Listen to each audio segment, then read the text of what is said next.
नमस्कार, आप सभी का स्वागत है देवभूमि समाचार में और मैं हूं आपके साथ रश्मि सिंह।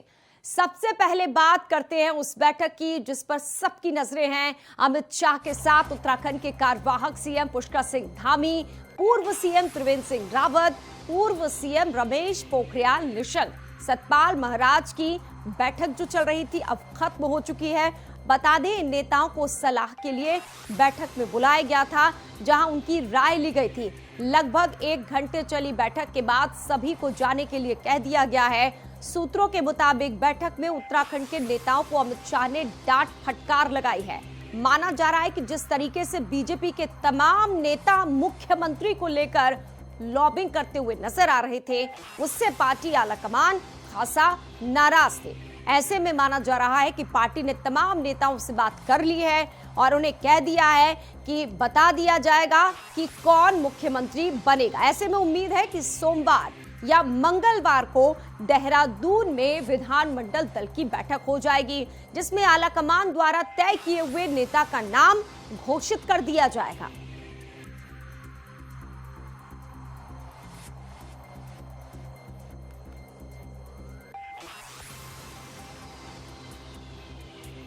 तो शाह से मिले हैं कार्यवाहक सीएम पुष्कर सिंह धामी। बैठक में शाह ने सभी नेताओं को फटकार भी लगाई है क्योंकि उत्तराखंड में ही देख लीजिए, कुछ विधायक जो है धामी के पक्ष में है और सीट छोड़ने की बात कर रहे हैं। दूसरी तरफ कुछ त्रिवेंद्र सिंह रावत के लिए कह रहे सीट छोड़ देंगे।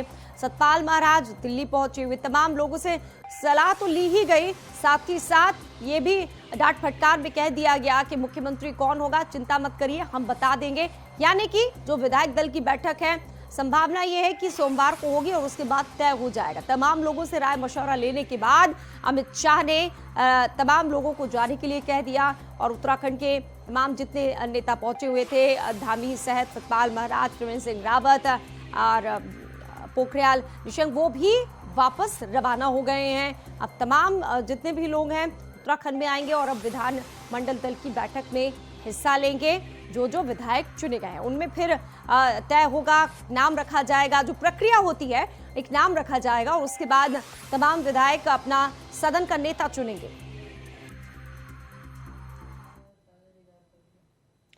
कल होगी बीजेपी विधानमंडल दल की बैठक। कल देहरादून पहुंचेंगे बीजेपी के ऑब्जर्वर। विधानमंडल दल की बैठक में शामिल होंगे दोनों ऑब्जर्वर। राजनाथ सिंह और मीनाक्षी लेखी को ऑब्जर्वर बनाया गया है। कल शाम को बीजेपी विधानमंडल दल की बैठक होगी। उत्तराखंड सरकार को लेकर दिल्ली में भी बैठक हुई। सीएम के चेहरे को लेकर सस्पेंस अभी भी बरकरार है। कल सीएम के नाम का ऐलान होगा।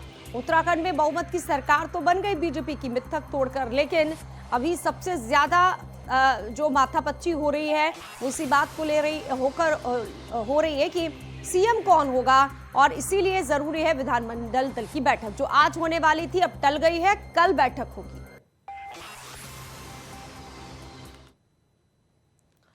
तो ज्यादा जानकारी के लिए हम देहरादून चलते हैं। हमारे संवाददाता सौरभ भाटिया हमारे साथ जुड़ चुके हैं। सौरभ, आज जो बैठक थी विधानमंडल दल की वो तो टल गई है, तो अब माना जाए कल बैठक होगी, आधिकारिक रूप से कहा गया है या फिर सिर्फ खबरें ही मिल रही हैं? बिल्कुल, देखिए सभी विधायकों को बाकायदा फ़ोन जा चुका है विधानसभा की ओर से कि पहले जो है 11 बजे यहाँ पर शपथ ग्रहण होगा तमाम विधायकों को और उसके बाद ठीक 5 बजे भाजपा प्रदेश कार्यालय में तमाम विधायक जो जुटेंगे जहाँ पर विधानमंडल दल की बैठक होगी, जिसमें खुद जो है जो पर्यवेक्षक हैं राजनाथ सिंह वो मौजूद होंगे, सह पर्यवेक्षक जो हैं उनके साथ मीनाक्षी लेखी वो वहाँ पर मौजूद होंगे और तमाम विधायकों ने अब जो है उस बैठक को लेकर भी तैयारियाँ शुरू कर दी हैं। हालांकि जो अमित शाह के साथ अभी तमाम जो नेताओं की बातचीत हुई है, जो बैठक हुई है, उसमें माना जा रहा है, कयास लगाया जा रहा है कि लगभग नाम फाइनल हो चुका है। कल जो औपचारिक घोषणा मुख्यमंत्री के चेहरे की हो जाएगी। बाकायदा जो तमाम विधायक हैं, जो निवर्तमान मंत्री हैं, वो सीधे तौर पे कह रहे हैं कि हाँ, इस बार जो है तमाम समीकरण जो है देखे गए कि 5 साल जो है मुख्यमंत्री मिल सके, स्थिर मुख्यमंत्री मिल सके, इसको लेकर जो बाकायदा इतना समय जरूर लगाया गया है क्योंकि 10 दिन से ज़्यादा का समय जो है लगभग बीत चुका है और उसके बावजूद जो अब तक मुख्यमंत्री का चेहरा घोषित नहीं हुआ है। तो लिहाजा इस बार एक ऐसा जो है चेहरा होगा जो पूरे 5 साल सत्ता में काबिज होगा। तो उस चीज़ को लेकर बाकायदा अभी भी मंथन का दौर चलता रहा है। इस पर जो है अमित शाह के यहाँ से बैठक समाप्त होने के बाद ये सूत्र बता रहे हैं कि रमेश पोखरियाल निशंक के आवास पर तमाम इस समय नेता जुटे हैं, वो वहाँ पर जो बैठक करने और बातचीत का दौर अभी भी जो उनके स्तर पर जारी है। जी सौरभ, अब विधानमंडल दल की बैठक होगी, लेकिन ऐसी खबरें भी आ रही हैं कि जो हार चुका है चुनाव, यानी हम धामी की बात कर रहे हैं, उसे नेता चुना जाना, अभी तक बीजेपी में कभी ऐसा हुआ नहीं है कि जो हार गया हो उसे उन्होंने कभी अपने सीएम बनाया हो। बिल्कुल, देखिए इस पर भी राजनीति जरूर शुरू हो गई, जहां पुष्कर सिंह धामी के नाम पर सहमति बनाने को लेकर तमाम विधायक जो इस्तीफा देने की बात कर रहे हैं, जिन्होंने ये सीधे तौर पे कहा अगर पुष्कर सिंह धामी को मुख्यमंत्री बनाया जाता है तो वो अपनी सीट से इस्तीफा दे देंगे। लेकिन वहीं जो है कांग्रेस ने भी सवाल खड़े किए हैं कि जब जो है जनता का समर्थन ही मुख्यमंत्री के रूप में पुष्कर सिंह धामी को प्राप्त नहीं हुआ, तो ऐसे में उनका मुख्यमंत्री बनना उचित भी नहीं होगा और भाजपा को ऐसी परंपरा लानी भी नहीं चाहिए। इस तरीके की नसीहत जो कांग्रेस भी दे रही है। वहीं अंदर खाने अगर बात की जाए तो भाजपा के लोग भी नहीं चाहते कि पुष्कर सिंह धामी मुख्यमंत्री बने। हालांकि एक लॉबिंग जो है अभी भी चल रही है, जिसमें जो ये कहा जा रहा है कि पुष्कर सिंह धामी को मुख्यमंत्री बनाया जा सकता है। तमाम जो उनके समर्थन में विधायक वहां पहुंचे, बातचीत कर रहे हैं और ये कहा जा रहा है कि पुष्कर सिंह धामी के चेहरे पर क्योंकि चुनाव लड़ा गया है, जहां एक तरफ प्रधानमंत्री मोदी को लेकर जो है तमाम पार्टी के नेता प्रचार प्रसार करते दिखाई दिए थे, तो वहीं युवा चेहरा, युवा मुख्यमंत्री, युवा सरकार का नारा देते हुए बाकायदा भाजपा ने चुनाव मैदान में उतरी थी। अब जो है हालांकि युवा चेहरा ही खुद अपनी विधानसभा सीट से चुनाव हार चुका है। ऐसे में कैसे जो मुख्यमंत्री बनेंगे, क्या उनके लिए जो स्ट्रेटेजी अपनाई जाएगी, इन तमाम चीज़ों को लेकर भी बाकायदा मंथन हुआ और उस पर जो भी बातचीत चल ही रही है। जी तो विधानमंडल दल की बैठक में भी सौरभ ये साफ हो जाएगा, क्योंकि मीडिया में तो कई विधायक कह चुके हैं सीट छोड़ने के लिए, लेकिन जब बैठेंगे तमाम विधायक, विधानमंडल दल की बैठक होगी, ऑब्जर्वर वहां पहुंचेंगे, तब शायद स्थिति कुछ और ही होगी। बिल्कुल, देखिए क्योंकि अभी तक जो रायशुमारी थी वो जो है आला कमान तक पहुंच चुकी है। सिर्फ जो है कल ये कहा जा सकता है कि औपचारिकता मात्र के लिए जो है यहाँ पर विधानमंडल दल की बैठक होगी, क्योंकि जो सूत्र हैं वो बता रहे हैं कि नाम लगभग फाइनल हो चुका है, लेकिन उसका खुलासा जो है कल 5 बजे के बाद होगा, जब जो है बैठक में तमाम विधायक पहुंचेंगे, उनसे बातचीत होगी और बातचीत के बाद जो है वहाँ पर जो है नाम का ऐलान कर दिया जाएगा, जिसके बाद जो है बताया जा रहा है कि 22 तारीख को संभवतः जो है मुख्यमंत्री का शपथ ग्रहण होगा और ये माना जा रहा है कि लगभग आधा दर्जन जो कैबिनेट मंत्री हैं वो भी उनके साथ शपथ लेंगे। जी सौरभ, मुख्यमंत्री का 22 तारीख को खबरें मिल रही है, लेकिन जो नवनिर्वाचित विधायक है उनका शपथ ग्रहण का जो कार्यक्रम है वो तय हो गया है। इस पर मैं आपसे ताजा अपडेट्स लूंगी, आप बने रहिए सौरभ हमारे साथ। तो देहरादून से बड़ी खबर है, नवनिर्वाचित विधायकों का शपथ ग्रहण कार्यक्रम है कल शपथ लेंगे सभी नवनिर्वाचित विधायक। विधानसभा में शपथ ग्रहण समारोह होगा। बंशीधर भगत नवनिर्वाचित विधायकों को शपथ दिलाएंगे। सुबह 11 बजे विधानसभा में शपथ ग्रहण समारोह होंगे। जो नवनिर्वाचित विधायक है सबसे पहले वो शपथ लेंगे और उसके बाद जैसे कि सौरभ बता रहे थे कि शाम को 5 बजे विधानमंडल दल की बैठक होगी। तो कल का दिन काफी अहम है, क्योंकि सुबह 11 बजे तमाम 70 नवनिर्वाचित जो विधायक हैं वो तमाम नवनिर्वाचित विधायक शपथ लेंगे। बंशीधर भगत उन्हें शपथ दिलाएंगे। हमारे साथ हमारे संवाददाता सौरभ लगातार जुड़े हुए हैं। सौरभ, कल का दिन बहुत अहम है, तमाम विधायकों को नवनिर्वाचित जो है शपथ दिलाई जाएगी। किस तरीके से पूरा कार्यक्रम होगा और क्या खबरें हैं? बिल्कुल, देखिए उत्तराखंड की राजनीति के लिए कल का दिन जो खासा महत्वपूर्ण होगा। कल पहले 11 बजे तमाम विधायकों को विधानसभा में ही प्रोटेम स्पीकर बंशीधर भगत जो है शपथ दिलाएंगे। पद एवं गोपनीयता की शपथ दिलाने के बाद जो है उसके बाद बाकायदा औपचारिकता जो मुलाकात होगी वो मुलाकातों का दौर शुरू हो जाएगा। इसके साथ ही जो है तमाम विधायक एक दूसरे से मुलाकात भी कर सकें, क्योंकि तमाम निर्दलीय विधायक जो है पहली बार जो विधानसभा तक पहुँचे, या कांग्रेस और भाजपा के कई ऐसे विधायक हैं जो पहली बार विधानसभा तक पहुँचे, तो उनके साथ जो है औपचारिकता के लिए जो खुद विधानसभा अध्यक्ष जो प्रोटेम स्पीकर है इस समय वो उनके साथ मौजूद रहेंगे। ये चर्चाएं होती रहेंगी। इसके बाद जो है ठीक 5 बजे भाजपा की विधानमंडल दल की बैठक होनी है, जिसमें नए मुख्यमंत्री के चेहरे को लेकर जो चर्चा होगी उसमें जो है खुद पर्यवेक्षक यहाँ मौजूद होंगे। जो औपचारिक घोषणा ये बताया जा रहा है कि लगभग 6 बजे तक उन मुख्यमंत्री के चेहरे की कर सकते हैं। इसके साथ ही ये भी बताया जा रहा है कि जब जो है मुख्यमंत्री का चेहरा घोषित हो जाएगा तो एक अलग से बैठक और होगी, जिसमें जो है बाकायदा किन किन कैबिनेट जो मंत्री हैं जिनको जो शपथ दिलवानी है उनके नाम पर भी जो है सहमति बनेगी और उनको भी बाकायदा बुलाया जाएगा। जिसके बाद जो है ये तय हो पाएगा कि आगामी 22 तारीख को जो शपथ ग्रहण होना है उसमें कितने मंत्री जो है शपथ ले रहे हैं और कैबिनेट और राज्य मंत्री के रूप में कौन कौन जो शपथ ले सकेगा। जी ठीक है सौरभ, अभी ये तय नहीं हुआ कि शपथ ग्रहण समारोह कब है, लगभग यानी औपचारिक रूप से नहीं हुआ। 22 तारीख को खबरें जरूर मिल रही है, लेकिन ये तो तय है कि नवनिर्वाचित विधायकों का शपथ ग्रहण समारोह कल होने वाला है। अब आपसे मैं ये जानना चाहती हूँ, इन 70 की अगर बात की जाए विधानसभा की, महिलाएं कितनी हैं जो विधायक इस बार चुनकर आई हैं, युवा और नए चेहरे कितने हैं, कुछ अभी तक क्या स्थिति है वहां पर? देखिए, अगर महिलाओं की बात की जाए तो इस बारी जो है महिलाओं की संख्या काफ़ी ज़्यादा रही है। तमाम विधानसभा सीटों से जो है महिलाओं का प्रतिनिधित्व ज़्यादा बढ़ा है।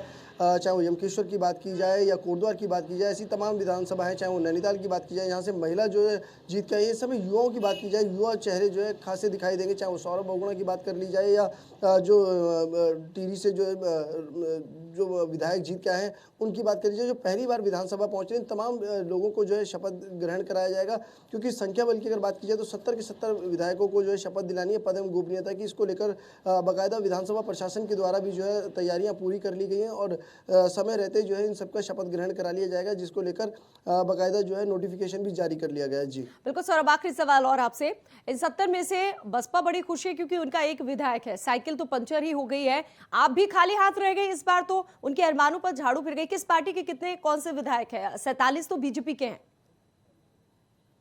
बिल्कुल 47 जो है बीजेपी के, इसके साथ ही जो 19 विधायक जो है कांग्रेस के। इसके बात की जाए कि निर्दलियों की, तो निर्दलियों की संख्या 3 और एक जो है बसपा का विधायक जो इस समय जीत के आया है, जिनको इस बार जो है शपथ ग्रहण में जो है शामिल किया जाएगा। लगातार जिस तरीके से बसपा दावा कर रही थी कि जो है एक संख्या बेहतर होगी अगर 2002 से और अब तक की बात की जाए, हालांकि पिछली विधानसभा में जो है बसपा की एक भी सीट नहीं थी, लेकिन इससे पूर्व की बात की जाए तो 3, 4 और 7 विधायक जो है बसपा के विधानसभा तक पहुंचे थे। इसके साथ ही अगर यूकेडी की बात की जाए तो यूकेडी के भी 3 विधायक जो पूर्व में पहुंचे थे, लेकिन इस बार जो यूकेडी अपना खाता भी नहीं खोल सके। तो जो राजनीतिक दल हैं, जो क्षेत्रीय दल हैं, इन्होंने दावे तो बड़े बड़े किए, लेकिन जो दावों की हकीकत 10 तारीख को साफ दिखाई दी, जिसमें जो है महज 1-2 में सिमट गए। यहाँ तक कि निर्दलियों ने जो इस बार बेहतर कहा जा सकता है कि बाजी मारने का काम किया। जी बहुत बहुत शुक्रिया सौरभ भाटिया तमाम जानकारी के लिए। तो सुबह 11 बजे नवनिर्वाचित विधायकों का शपथ ग्रहण कार्यक्रम है। तमाम जानकारी सौरभ हमें दे रहे थे। अब रुक करते हैं अगली खबर का। देहरादून से खबर है, कल उत्तराखंड कांग्रेस की बैठक भी होगी। कांग्रेस के प्रदेश प्रभारी कल उत्तराखंड पहुंचेंगे।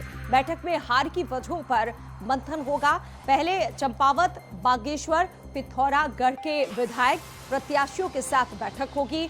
4 बजे नैनीताल, अल्मोड़ा के प्रत्याशियों और विधायकों की बैठक होगी और शाम 5 बजे उधम सिंह नगर के विधायक और प्रत्याशियों के साथ बैठक होगी। 6 बजे चमोली, रुद्रप्रयाग, पौड़ी के विधायकों के साथ बैठक होगी और 7 बजे टीवी वर्कर, उत्तरकाशी के प्रत्याशियों, विधायकों की बैठक है। 22 तारीख को हरिद्वार और देहरादून के विधायकों के साथ बैठक होगी।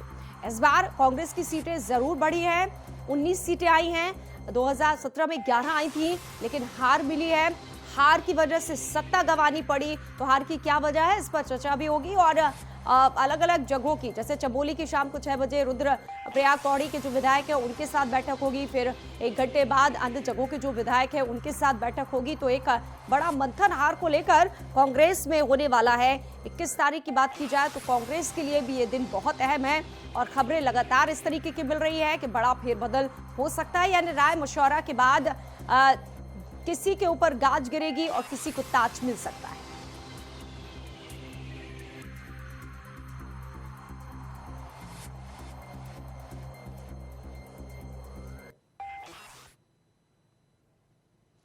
उत्तराखंड में आम आदमी पार्टी के प्रदेश प्रवक्ता नवीन परसाली ने मसूरी में पत्रकारों से बात करते हुए कहा कि भारतीय जनता पार्टी की सरकार किसी तरीके से उत्तराखंड में आ गई है, लेकिन भारतीय जनता पार्टी में एक दूसरे के प्रति हुए भितरघात देखा जा रहा है। पार्टी के शीर्ष नेतृत्व पार्टी के बीच घमासान को कैसे रोके समझ में नहीं आ रहा है और इसीलिए वो अपना मुख्यमंत्री का चेहरा घोषित नहीं कर पा रहे हैं। उन्होंने कहा कि उत्तराखंड का मुख्यमंत्री वही बनेगा जिस पर प्रधानमंत्री नरेंद्र मोदी का हाथ होगा, परंतु भाजपा लोकतांत्रिक प्रक्रिया को अमली जामा पहनाने के लिए जद्दोजहद कर रही है। लोकतांत्रिक परिवेश में विधायक मुख्यमंत्री का चयन करते हैं। भाजपा में उत्तराखंड का मुख्यमंत्री किसको बनाना है, उसका चयन प्रधानमंत्री नरेंद्र मोदी और अमित शाह करते हैं।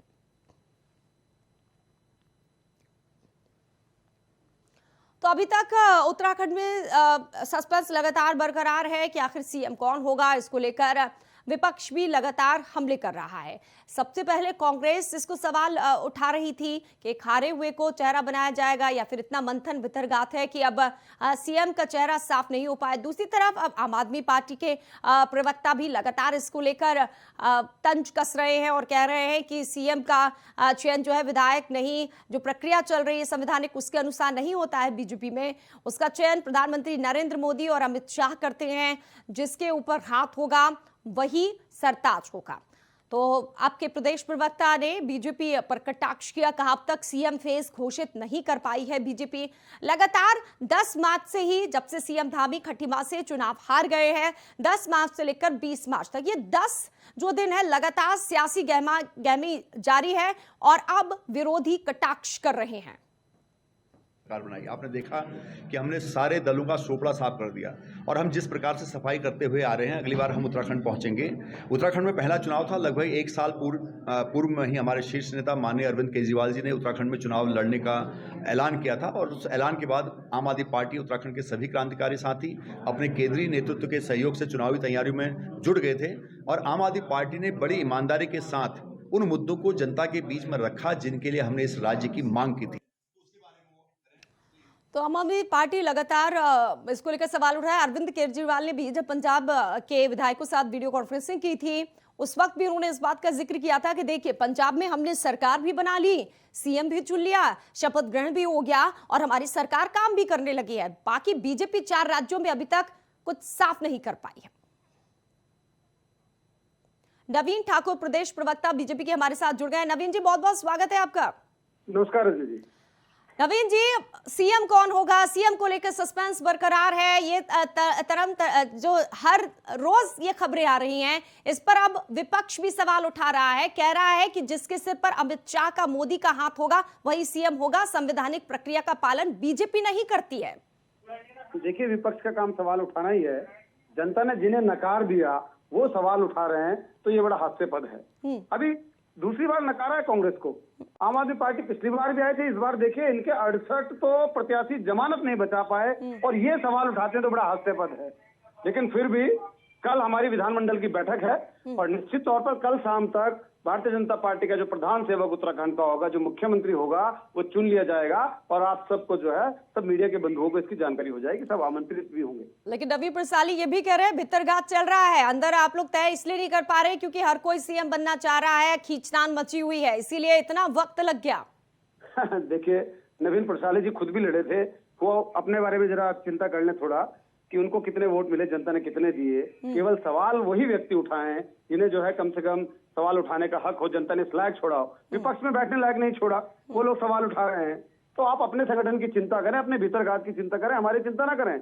हमें तो जनता ने प्रचंड बहुमत दिया है, दोनों हाथ से वोट दिया है। तो जब प्रचंड बहुमत दिया है तो सीएम में इतनी देरी क्यों? क्योंकि अरविंद केजरीवाल ने कहा पंजाब में देखिए हमने शपथ ग्रहण से लेकर सरकार तक बना ली और अभी देखिए बीजेपी 4 राज्यों में कुछ भी नहीं कर पाई है। कटाक्ष वो भी कर रहे हैं। अपना सिस्टम है, हमारे कार्यवाहक मुख्यमंत्री है, सरकार काम कर रही है और सिस्टम के तहत लोकतांत्रिक प्रक्रिया है।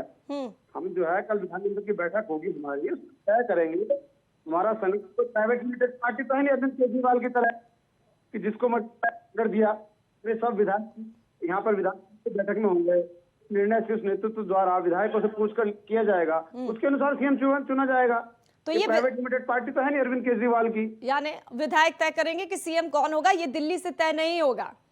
नहीं, हमेशा हमारे विधानमंडल की बैठक में ही तय होता है। हाँ, दिल्ली का शीर्ष मंडल जो है शीर्ष नेतृत्व मार्गदर्शन के लिए हमेशा उपस्थित रहता है और कल भी उपस्थित रहेगा, लेकिन तय विधायक ही करते हैं। विधानमंडल की बैठक में ही हमारा नेता चुना जाता है। बहुत बहुत शुक्रिया नवीन ठाकुर जी हमसे बातचीत करने के लिए। तो बीजेपी का साफ तौर पर कहना है कल बीजेपी विधानमंडल दल की बैठक है और उसमें तय कर लिया जाएगा, विधायक तय करेंगे कि कौन सदन का नेता होगा, सीएम कौन होगा, ये साफ हो जाएगा। उन्होंने आम आदमी पार्टी और कांग्रेस पर भी निशाना साधा। इधर कांग्रेस में भी ऑल इज वेल नहीं चल रहा है। कांग्रेस के विधायक हरीश धामी ने एक बार फिर से पूर्व विधायक रंजीत रावत पर तल्ख टिप्पणी करते हुए कहा है कि 35 सालों तक सत्ता के नशे में रहे रंजीत रावत को अब हरीश रावत के खिलाफ मोर्चा खोलने की याद आ रही है। उन्होंने कहा कि चुनाव हारने के बाद भी रंजीत रावत हरीश रावत सरकार में सुपर सीएम के तौर पर काम करते रहे। ऐसे में उन्हें खुद विचार करना चाहिए कि वो किस स्थिति में थे और वर्तमान में किस हालात में हैं। इन्हीं लोगों के बोलने से जिस तरह से दुष्प्रचार किया गया, उससे आज कांग्रेस सत्ता में आने से बाहर रही है, आप सब देख रहे हैं। और भाई रंजीत रावत जी ने जो कहा कि 35 साल के बाद मेरा नशा टूटा है, तो मैं तो चाहता हूं कि उत्तराखंड के हर युवा को, हर नेता को कांग्रेस के कम से कम ऐसा 35 साल तक का नशा तो होना चाहिए। जो आदमी जमीन से आसमान पहुंच गया हो, उसके बाद कहता है मेरा नशा टूटा, तो ये तो रुकते हैं अब अगली खबर का। नगर पालिका डोईवाला के सफाई निरीक्षक सचिन रावत ने क्षेत्र का निरीक्षण किया। निरीक्षण के दौरान पाया कि सोंग नदी पुल से एक पिकअप वाहन से नदी में कूड़ा डाला जा रहा है, जिसे नगर पालिका की टीम ने मौके पर ही कूड़ा डालते हुए पकड़ लिया। वाहन चालक से पूछताछ में बताया गया कि यह कूड़ा एक कैंटीन से लाया गया था, जिसे वो नदी में फेंकने आया था, जिससे नाराज हुए नगर पालिका के सफाई निरीक्षक सचिन रावत और उनकी टीम ने पिकअप वाहन का 5,000 का चालान कर दिया और आगे से उसे इस तरह के कूड़ा ना डालने की हिदायत दी। साथ ही कूड़े को नगर पालिका के डंपिंग ग्राउंड में ही डाले जाने की अपील की।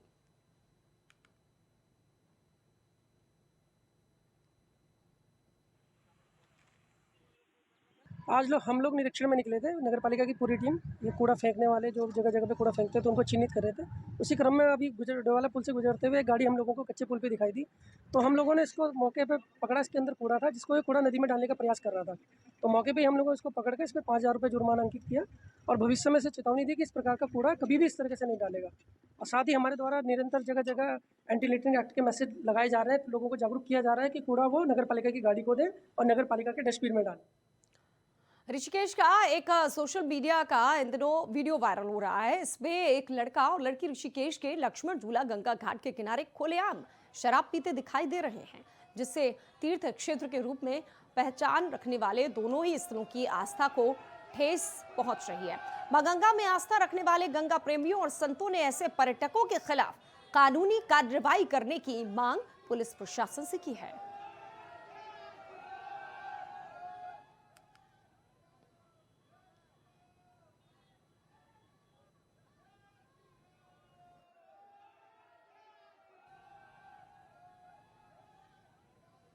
हिंदू का सबसे बड़ा जो मतलब ये होता है कि जागरूकता। हिंदू स्वयं अपने धर्म का पहले पालन करे। उसका महत्व तो ये है कि अगर वो धर्म का पालन करेगा तो अधर्म भी नहीं होने देगा। आज की स्थिति ये हो रही है कि हमारे लोग धर्म से हम लोग च्युत होते जा रहे हैं और हम चाहते दूसरा धर्म का पालन करें, तो ये संभव नहीं है। और ये जो दुर्दशा ऋषिकेश की हुई है वो इसलिए हुई कि हम लोग ये अपने धर्म को हम लोग भूलते जा रहे हैं और दिन ब दिन हम ये देखे रहे हैं कि धर्म यहाँ हम लोग पतन होता जा रहा है। उसके कारण हम लोग स्वयं। उद्यान विभाग पौड़ी की ओर से जनपद के कृषकों की आय में वृद्धि करने के साथ ही पलायन पर रोक लगाने के लिए एप्पल मिशन के तहत सेब की खेती से लाभ पहुंचाने का काम किया जा रहा है। वहीं मुख्य उद्यान अधिकारी डॉक्टर डी के तिवारी ने बताया कि एप्पल मिशन के तहत जनपद पौड़ी के 9 किसानों को 4,650 पौधे दिए गए हैं, जो कि 1.86 हेक्टेयर भूमि पर सेब की खेती कर रहे हैं। इस हाइब्रिड पौधे की विशेषता है कि इनमें करीब 2 साल में फल आने शुरू हो जाते हैं और इन फलों का रंग व गुणवत्ता बेहतरीन होती है। बाजारों में इनकी बहुत मांग है। सेब की खेती से जहां एक और पहाड़ों से हो रहे पलायन को रोका जाएगा, साथ ही कृषकों की आय में भी वृद्धि की जाएगी। प्लांटेशन के अंतर्गत एप्पल मिशन योजना के अंतर्गत भी 9 किसानों को चयनित किया गया है, जिनके टोटल 1.86 हेक्टेयर ज़मीन पर 4650 पौधे रोपित किए गए हैं। इस सेब की विशेषता ये है कि इसकी रूट बहुत अच्छी होती है, जिसकी वजह से पौधों को भोजन अच्छी तरह मिलता है और इनके जो फल आते हैं उनकी गुणवत्ता, उनका रंग बहुत बेहतर होने की वजह से बाज़ार में अच्छा रेट प्राप्त होता है। साथ ही साथ ये जल्दी फल देते हैं। रामनगर में 18 मार्च से लापता 37 साल के युवक का शव आज कोसी नदी के फीडर के पास मिला। शव मिलने से परिजनों में कोहराम मच गया। बता दें कि रामनगर में होली के दिन 18 मार्च से मनोज कश्यप, जिसकी उम्र 47 साल थी, वो लापता हो गया था। परिजनों ने इसकी खबर स्थानीय कोतवाली पुलिस को दी थी। वहीं तब से ही पुलिस उसकी तलाश कर रही थी। वहीं आज पुलिस को खबर मिली कि एक व्यक्ति का शव कोसी नदी के फीडर के पास नदी में तैर रहा है। सूचना पर कोतवाली पुलिस मौके पर पहुंची तो युवक की जांच की गई। पता लगा कि युवक रामनगर के ही मोती महल निवासी मनोज कश्यप है, जो 18 मार्च से लापता था। 18 मार्च से एक व्यक्ति गायब था, जिसके संबंध में कल थाने पर सूचना दर्ज की गई थी। आज प्रातः सूचना मिली कि उसकी डेड बॉडी नए नहर के पुराने नहर में मिली है, जिसमें शव को बाहर निकालकर पंचायतनामा और पोस्टमार्टम की कार्रवाई की जा रही है। जांच जारी। इसके साथ देवभूमि समाचार में फिलहाल इतना ही। तमाम अहम खबरें आप देखते रहिए इंडिया वॉइस पर और मुझे दीजिए इजाजत।